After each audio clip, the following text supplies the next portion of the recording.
Bonjour, je suis Grégory Tovelem, je suis candidat de lutte ouvrière pour la 8e circonscription du 93, c'est-à-dire Rosny-sous-Bois, Villemomble et Gagny.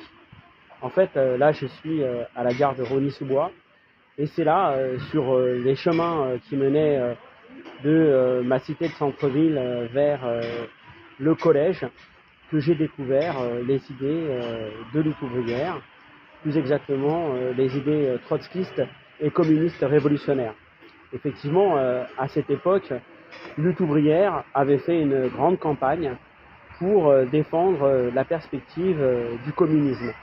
C'était l'époque où, après la chute de l'Union soviétique, on nous expliquait que la roue de l'histoire avait cessé de tourner, que désormais le capitalisme était victorieux et qu'il n'y avait pas d'alternative, comme le disaient les porte-paroles de la grande bourgeoisie et de ce système d'exploitation.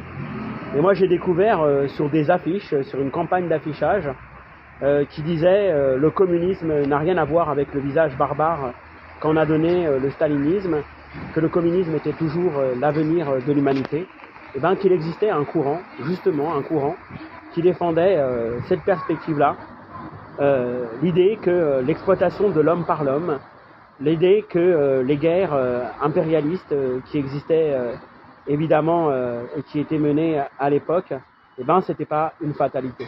Que l'humanité, elle pouvait être maîtresse de son destin. Alors c'est ça qui m'a d'abord attiré vers ce courant révolutionnaire.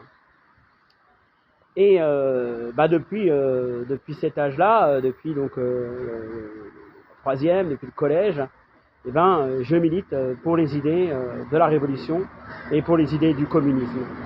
Et à lutte ouvrière, j'ai aussi été convaincu que c'était évidemment la classe ouvrière, les travailleurs, qui étaient la seule classe sociale, la seule force sociale capable de renverser le capitalisme.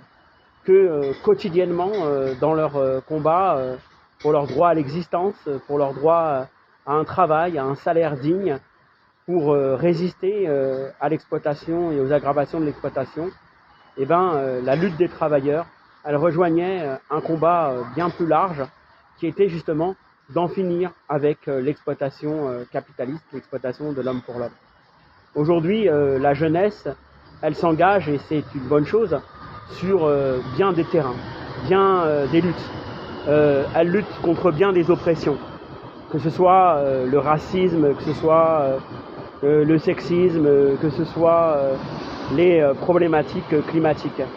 Mais il faut quand même qu'on comprenne que tous ces combats-là ont pour origine la division de la société en classes sociales.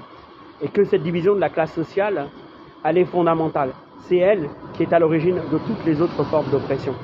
Alors avec lutte ouvrière, ce qui nous distingue fondamentalement de tout le reste, c'est qu'on ne croit pas qu'il y a une bonne façon de gérer le capitalisme. On ne croit pas qu'il y a une bonne façon de finalement faire que les oppressions s'intègrent dans le fonctionnement de la société actuelle. Non. Contre tout ça, la seule perspective, c'est le renversement du capitalisme. Alors dans ces élections, évidemment, il ne s'agit pas de voter pour la révolution sociale, mais il s'agit de défendre un camp, une conscience de classe, le camp des travailleurs. Et c'est cela qu'avec mes camarades, on va porter aux élections législatives. Alors, dimanche, votez et faites voter pour les candidats de lutte ouvrière.